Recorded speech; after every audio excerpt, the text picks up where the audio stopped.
नमस्कार दोस्तों, स्वागत है आपका हमारे इस चैनल धूप धुनुची आरती में। दोस्तों आज जो है मैं प्रहलाद संहिता से जो है मैं आप लोगों को तुलसी काष्ठ वह्नि में जो है धूप करने के विषय में जो कहा गया है वो मैं आप लोगों को बताऊंगा। यानी कि तुलसी काष्ठ में धूपाग्नि प्रज्वलित करते हुए किस प्रकार से जो है श्री हरि को जो है धूप करने के विषय में प्रहलाद संहिता में कहा गया है, वही जो है मैं आज आपको इस वीडियो के माध्यम से बताने वाला हूँ। तो तुलसी काष्ठ वह्निना में धूप अर्थात जो है तुलसी काष्ठ में बन्ही यानी कि अग्नि प्रज्वलित करते हुए जो है धूप करने की विधि।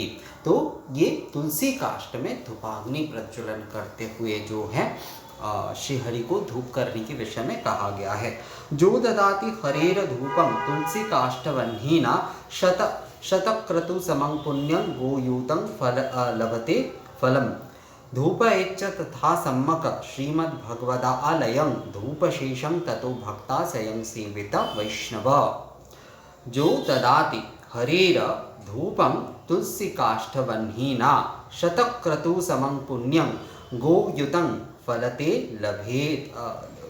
लभते फलं गोहयुतं लभते फलं धूपयेच्च तथा सम्मक श्रीमद्भगवदालयं धूपशेषम ततो भक्ता स्वयं सेवित वैष्णव।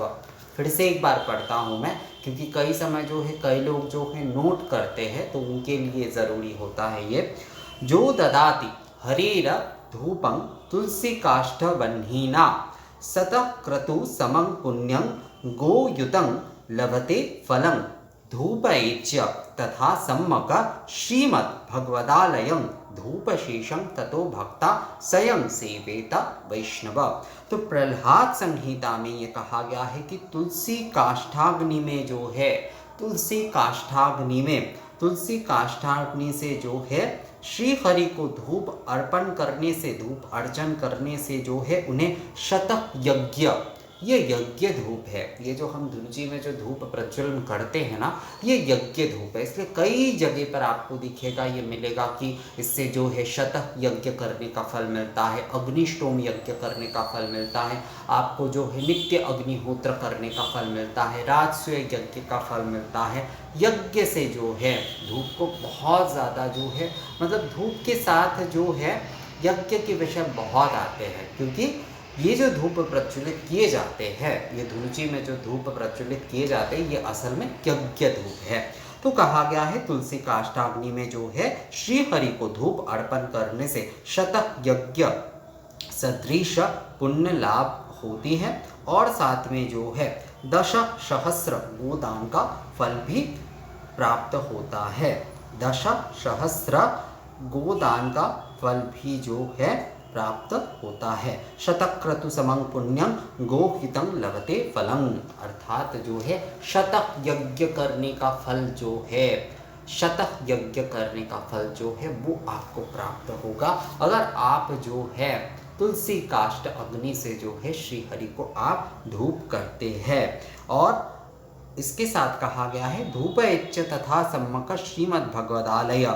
जो वैष्णव जन होंगे यानी कि जो वैष्णव भक्त होंगे, जो श्री हरि के भक्त होंगे या फिर जिनके घर में भी श्री हरि के नित्य सेवा आदि हो रहे हैं, वो सभी प्रकार से जो है श्री भगवत मंदिर को, जहाँ पर प्रभु विराजते हैं ना, आपका घर भी जो है वो मंदिर ही है, तो घर में ही जो है प्रभु की सेवा में संपूर्ण रूप से सभी प्रकार से धूपित करना चाहिए। सभी प्रकार से मतलब जो है धूप निवेदन आदि, धूप अनुवासन आदि, धूप आरती आदि, ये सभी प्रकार की, या फिर इसमें से कोई एक भी अगर मान लीजिए धूप आरती किए जा रहे हैं तो वो पूर्ण रूप से करना चाहिए, एकदम पूर्ण रूप से विधि विधान से करते हुए जो है।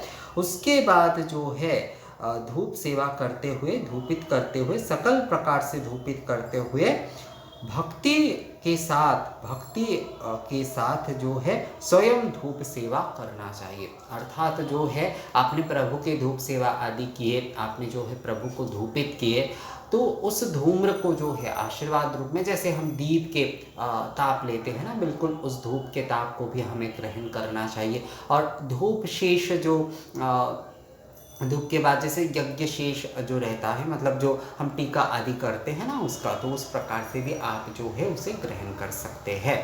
यानी कि प्रभु को धूपित करने के बाद जो है उस धूप को जो है आशीष रूप में जो है उसको आपको लेना चाहिए।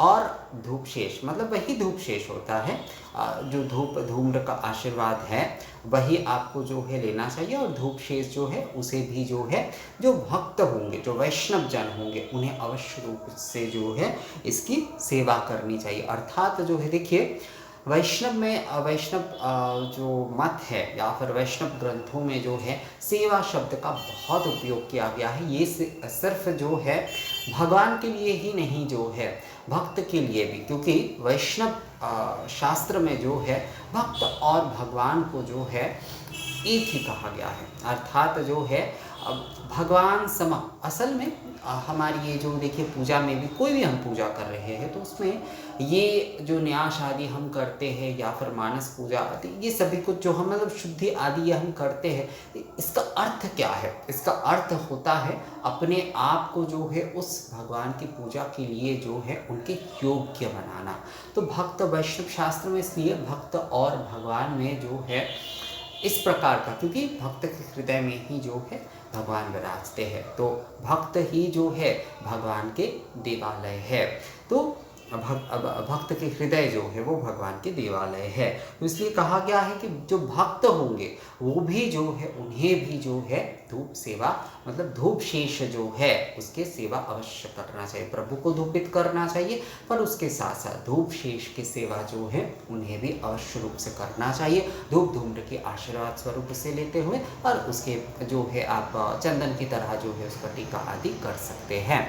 तो तुलसी काष्ठ वह्नि में जो है प्रहलाद संहिता में कहा गया है तुलसी काष्ठ की धूपाग्नि में ही जो है श्री हरि को हमें धूप करना चाहिए। इससे जो है शतक यज्ञ के फल जो है वो प्राप्त होते हैं और 10 सहस्र गोदान के फल भी प्राप्त होते हैं। तो तुलसी काष्ठ के अग्नि में ज़्यादातर लोग जो है जब तुलसी माँ की पूजा करते करते या फिर जो है उनके घर में दूसरे भी तुलसी के गमले हैं जहाँ पर जो है तुलसी सूख गए हैं, तो वो क्या करते हैं उसे प्रवाहित कर देते हैं, फेंक देते हैं। कभी भी नहीं, उसे संग्रहित करके रखिए, क्योंकि प्रहलाद संहिता में देखिए एकदम स्पष्टता से कहा गया है तुलसी काष्ठ वह्निना, तुलसी काष्ठ की वह्नि यानी कि तुलसी काष्ठ की धूपाग्नि से अगर जो है आप श्री हरि को धूप करते हैं तो वो सबसे उत्तम धूप होता है। तो इसलिए जो है तुलसी काष्ठ की धूपाग्नि से धूप प्रज्वलन करते हुए जो है उसमें आप धुना गुग्गुल आदि यानी सुर धूप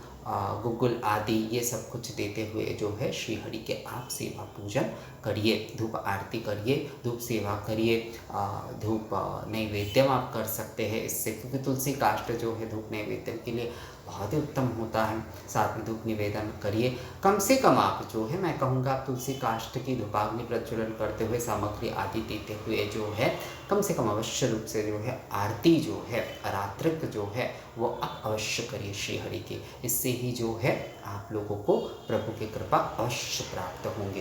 तो ये वीडियो कैसा लगा? प्रहलाद संहिता अनुसार ये वीडियो मैंने आप लोगों को बताया दोस्तों। प्रहलाद संहिता में तुलसी काष्ठ धूपाग्नि में जो है धूप करने के विषय में जो कहा गया है। तो ये वीडियो कैसा लगा मुझे कमेंट्स करके ज़रूर बताइएगा। मिलते हैं आपसे अगले वीडियो में, तब तक के लिए नमस्कार।